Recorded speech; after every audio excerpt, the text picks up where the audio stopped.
Satreskrim Polres Nganjuk berhasil mengungkap pengerusakan rumah yang dilakukan secara bersama-sama. Demikian antara lain disampaikan Kapolres Nganjuk AKBP Harfiadi Agung Pratama dalam konferensi pers di Mapolres Nganjuk. Dalam kasus pengerusakan rumah di Desa Godean, Kecamatan Loceret, Kabupaten Nganjuk, ada 9 tersangka yang berhasil diringkus, dan sebagiannya masih di bawah umur yang tidak dilakukan penahanan namun diberlakukan wajib lapor. AKBP Harfiadi menjelaskan hal itu terjadi pada hari Minggu tanggal 7 Maret 2021 sekira pukul 1 dini hari.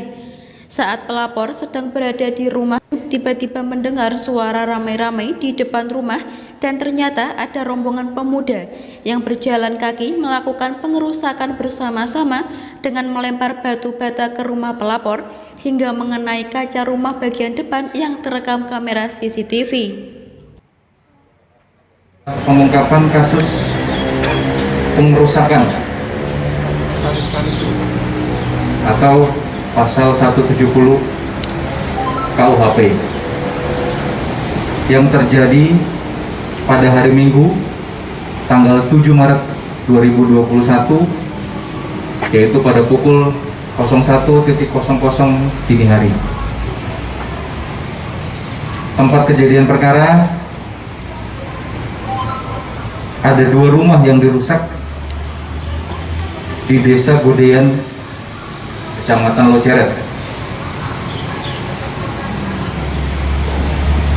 Kemudian barang bukti yang kita amankan yaitu 1 kantong plastik pecahan batu bata bercampur dengan batu kali. Kemudian ada 3 kantong plastik pecahan kaca dari rumah pelapor. Kemudian 1 unit sepeda motor Honda Beat warna hitam. Ada serombongan pemuda yang berjalan kaki melakukan pengerusakan secara bersama-sama. Modus operandinya yaitu dengan melempar batu bata sehingga mengenai kaca rumah dan merusak 2 kaca rumah yang ada di TKP. Dalam perkara ini kita amankan 9 pelaku, di mana 3 diantaranya adalah masih berstatus anak di bawah umur.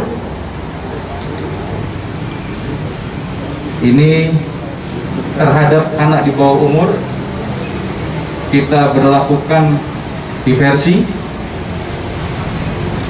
tetap proses hukum berjalan, dan kita kenakan wajib lapor 1 minggu 2 kali. Siapapun yang melakukan tindak pidana kriminal murni akan kita proses sesuai dengan aturan hukum yang berlaku. Jadi apa yang dilakukan oleh para tersangka ini sudah meresahkan masyarakat, beberapa kali terjadi di Kabupaten Nganjuk, dan sudah beberapa kali juga kita lakukan pengungkapan, namun masih belum bisa memberikan efek jera secara optimal, sehingga ke depan terus akan kami usut, akan kami cari, akan kami tangkap pelaku-pelaku yang membuat resah, yang menimbulkan keresahan, termasuk yang melakukan pengerusakan tanpa memandang dari kelompok manapun. Selain meringkus 9 tersangka, petugas juga berhasil mengamankan beberapa barang bukti. Menurut pengakuan salah satu tersangka, hal itu dilakukan atas dasar balas dendam. Atas kejadian tersebut, tersangka dikenakan pasal 170 ayat 1, 2 ke 1E KUHP dengan ancaman hukuman maksimal 7 tahun penjara. Dari Nganjuk, Siti Nurhalifah melaporkan.